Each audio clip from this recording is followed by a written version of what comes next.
A $20 million tournament, no cut, Quail Hollow, the PGA Tour's crown jewel, and the stands are missing names that should never be missing. 9 of them, not 1, not 2, 9. Before you assume injuries, stop, because that is not what this is. Some of these absences have explanations, but the explanations themselves are the problem. When you hear the real reasons behind even 2 or 3 of these names, you will start asking a question the PGA Tour does not want asked right now. We will get there. Here is what we can tell you right now. At least one of these 9 tried to get into this field and could not. A player with 5 major championships on his resume, standing on the outside of a $20 million event, looking in, not because of injury, not because his game fell apart, because of a decision made behind closed doors that golf fans are now being forced to live with every single week. That is just one name. 8 more are coming, and each one tightens the same knot around the same question. The question the Tour has been avoiding all season. The kind that does not disappear after the trophy is lifted on Sunday. I think this situation exposes something the Tour has been hiding in plain sight. Do you agree? Drop your honest take in the comments below. Hitting subscribe takes 2 seconds, and this story is going to places most people are not ready for. Starting with a name that set the tone for everything this week. Scottie Scheffler, world number 1. The most dominant player in professional golf right now, not at Quail Hollow. Before the frustration takes over, here is the partial truth. Scheffler has never played this event, not once. His team made the call to rest before the PGA Championship, 1 week away. On paper, defensible. Any performance coach in any sport would back it.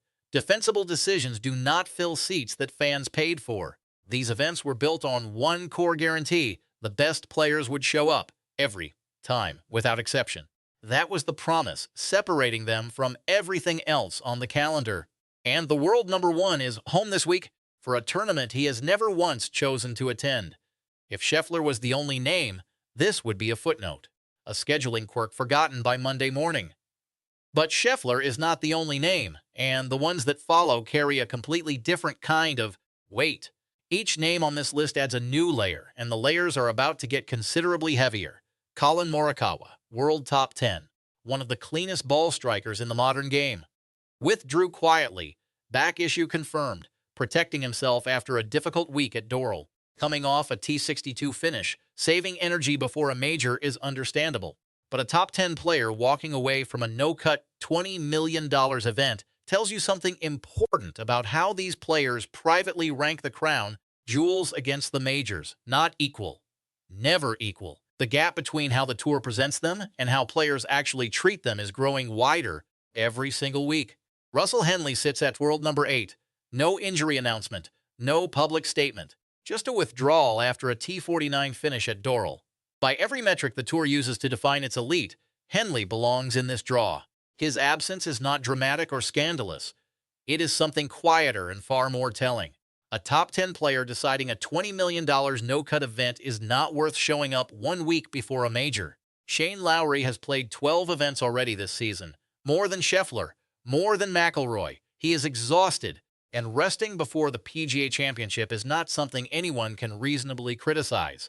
Still, it removes a major champion, a name fans travel to watch, from a lineup that was supposed to make absences unthinkable. Wyndham Clark won here. Not in some distant past season in 2023, the same year he claimed the U.S. Open. A past champion of this exact venue is not in the field. Not because he declined an invitation, because he finished 56th in the FedEx Cup standings last season and lost his signature event status. No exemption was extended. The man who knows Quail Hollow as well as almost anyone is watching from home. Marco Penge, inside the world's top 40, one of the longer hitters on tour, no invite this week. Aaron Rai sits at world number 42 and has played in exactly one of these elevated events all season. 1. Nikolai Højgaard, ranked 37th in the world, is the highest-ranked player at the Myrtle Beach Classic this week. The consolation draw, running parallel to a $20 million stage he could not get into. 8 names, 8 different situations, 8 separate reasons pointing toward the same uncomfortable place. The 9th name is the one we have been holding back, and it reframes everything you just heard. Brooks Koepka, 5 major championships, a player whose name belongs on the biggest stages professional golf has to offer. He is not at Quail Hollow this week, and unlike every name mentioned so far, this was not a choice made freely. He cannot get in. The elevated event structure bars him from receiving sponsor exemptions following his return from LIV Golf through the returning member program. That condition was buried inside the agreement he signed to come back. Read that carefully. The organization spent years fighting to bring players home from LIV. They succeeded with Koepka. He returned. He committed. He rejoined. The reward for coming back is a system that locks him out of the 8 most important events on the calendar. Events with $20 million on the line, no cuts in the tour's largest stages, 5 major championships, ineligible for a sponsor exemption, standing outside Quail Hollow because of a contractual clause most fans have never seen and nobody at headquarters has ever fully explained in public. One short sentence: the tour does not want you to sit with too long. They fought to get him back, then made sure he could not compete where it matters most. This is not a scheduling issue or a fatigue decision. This is policy, designed deliberately, enforced publicly, and producing an outcome that makes the flagship events look smaller, not larger. If you are thinking this is an isolated case, a one-week anomaly that smooths over by next month, you need to understand what is driving all of this at its root, because the Koepka situation is not the disease. It is the most visible symptom of something built with the tour's own hand and it is fracturing from the inside. 6 weeks, that is the window causing everything. The Masters, RBC Heritage, Zurich Classic, Cadillac Championship, Truist Championship, PGA Championship, back-to-back-to-back, with 3 $20 million elevated events sandwiched between 2 major championships and almost no recovery space in between. No athlete at the peak of their game sustains excellence across that gauntlet. Not Scheffler, not McIlroy, not anyone. Players make choices. They protect their bodies, prioritize the 4 events that define legacies over 8 events invented 3 years ago to win a financial war. And every time a name disappears from one of these lineups, the circuit loses a fraction more of the credibility it was trying to rebuild. Rory McIlroy said it plainly. Speaking on Sirius XM PGA Tour Radio, he told listeners that people are simply going to have to expect top players missing these events. Not exceptional. The new normal.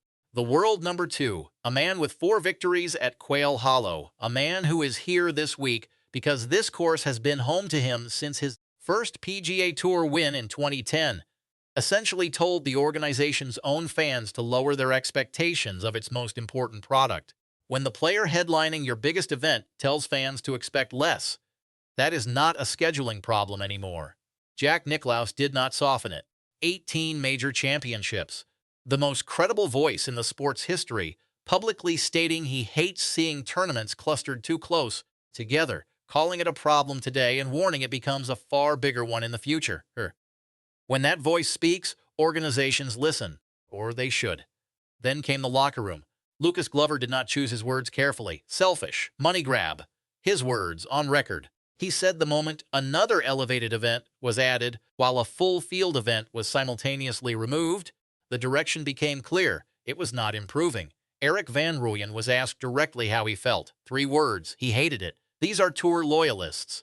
Players who stayed when LIV came calling. Now speaking publicly about a system they feel is broken, with no real response from the people who built it. Fans at Quail Hollow this week bought tickets to a $20 million elite event. They were told these occasions were different, unmissable, worth the premium experience the circuit sells around them. 9 of the names they came to watch either opted out or were blocked from competing by a PD system designed by the very organization collecting their ticket money. McIlroy is here. His presence keeps the week from complete embarrassment. Someone will compete. The leaderboard will produce Sunday drama, and a name will be engraved in this tournament's history. But even with McIlroy in the draw, golf's 2 most watched players, Scheffler and McIlroy, have not shared the same elevated event field once during this entire stretch between the Masters and the PGA Championship. 3 consecutive crown jewel events, the 2 biggest names in the sport, never in the same building. That is the schedule doing precisely what critics warned it would do, splitting the game's best players across weeks instead of bringing them together, which was the entire point of creating these events in the first place. The elevated slate was the answer to LIV's threat. bigger money, better fields, must-see television. Instead, it produced a calendar so congested that players who genuinely want to compete in all of them physically cannot. And the ones who choose majors every time, without hesitation, because majors are what careers are built on, and a $20 million event invented 3 years ago is not a major, regardless of the prize purse attached to it. So here is the question the organization still cannot answer. If the best players keep finding reasons not to show up, how long before the fans stop showing up too? Here is the honest verdict most people inside tour headquarters will not say publicly. The signature event system is not failing because players are ungrateful or fans are impatient. It is failing because it was built on a promise the calendar makes structurally impossible to keep. 9 empty spots at Quail Hollow are not a temporary problem or a communication issue.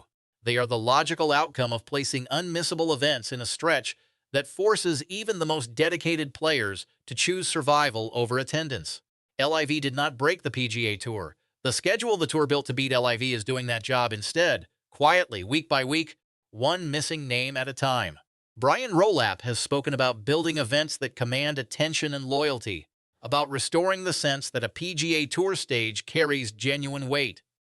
Before the 2027 season, the schedule structure, the qualification rules locking decorated returners out of the biggest draws, and the gap between public promises and delivered fields all need direct answers. Not press conference language, not strategic vision documents. Real structural change. Because if the calendar looks identical next year, the conversation happening right now gets louder, the fields get thinner, and the fans who drove to Quail Hollow this week start making different calculations about whether the trip is worth it next time. 9 names missed the Truist Championship. The tour's biggest problem is not the 9 names. It is the system that made their absence inevitable, and the silence from the top about when or whether that changes. Is the PGA Tour still fixable? Or has it already passed the point where fixing is possible? Tell me exactly where you stand in the comments. I read everyone. The trophy gets lifted this weekend. Cameras move to Aronimink and the PGA Championship conversation takes over. But the questions Quail Hollow raised do not move with them. They sit on Monday morning, unanswered, in every golf forum, every broadcast desk, every locker room conversation that never makes it to air. 9 names, 9 reasons.